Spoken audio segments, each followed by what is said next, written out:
اللهم في ليلة الجمعة الأخيرة من رمضان، اللهم إنا نسألك أن تصلح أمورنا وتهدي قلوبنا وتستجب دعاءنا وتحقق أحلامنا وتحفظ لنا أهلنا وأحبابنا وتكتبنا في من رضيت عنهم وأعتقتهم من النار، اللهم آمين. اللهم إنك تعلم سري وعلانيتي فاقبل معذرتي، وتعلم حاجتي فأعطني سؤالي، وتعلم ما في نفسي فاغفر لي ذنوبي. اللهم إني أسألك إيمانا يباشر قلبي ويقينا صادقا، حتى أعلم أنه لن يصيبني إلا ما كتبت علي أو كتبت لي، والرضا بما قسمته لي يا ذا الجلال والإكرام. اللهم في ليلة الجمعة الأخيرة من رمضان، اللهم إنا نسألك أن تصلح أمورنا وتهدي قلوبنا وتستجب دعاءنا وتحقق أحلامنا وتحفظ لنا أهلنا وأحبابنا وتكتبنا في من رضيت عنهم وأعتقتهم من النار، اللهم آمين.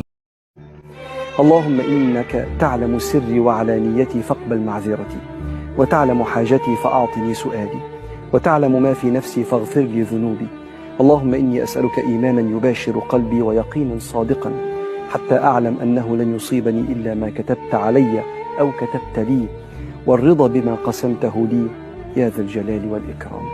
مش أنت في يوم من الأيام كنت بتقول اللهم اهدنا فيمن هديت، وعافنا فيمن عافيت، وتولنا فيمن توليت؟ أديك دعيت وهو استجاب، وتولى أمورك بالتقديم وبالتأخير. حاجات بتيجي بدري فتستغرب وتحمد ربنا وتتفاجئ، وحاجات بالنسبة لك بس بالنسبة لربنا مفيش تأخير، كله في وقته. إنا كل شيء خلقناه بقدر.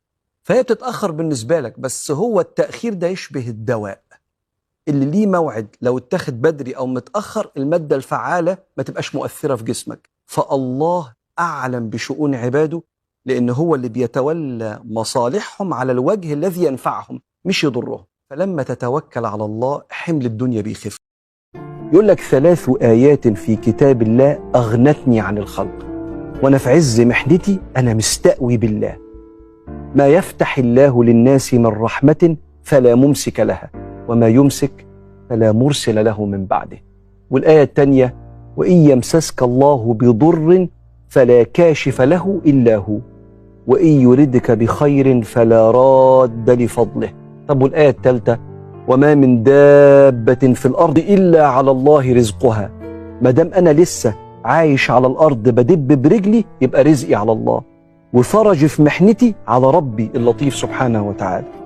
فكانوا بيخشوا الابتلاءات بالعقيدة دي. مش بسأل فين ربنا سايبني كده مش لاقي آكل، ولا فين ربنا سايب الأمة بيحصل فيها كده.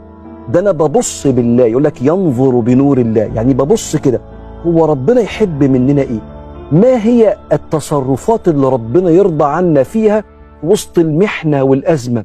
فيتحول من عقلي أنت فين يا رب لأنا بيك يا رب في الأزمة دي، ومش هعرف استقوى إلا بلطفك جنبي يا رب.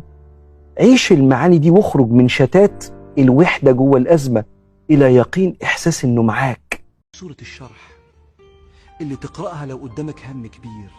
السورة دي محتاج يقراها كل موظف عنده شغل تقيل، وكل طالب وراه مذاكرة كتيرة، وكل بتربي عيالها والعيال تعبينها. ألم نشرح لك صدرك.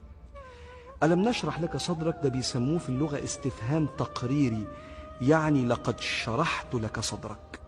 وربك سبحانه وتعالى بعونه وبصدق وعده يفرج هم صاحب كل هم، لأنه على كل شيء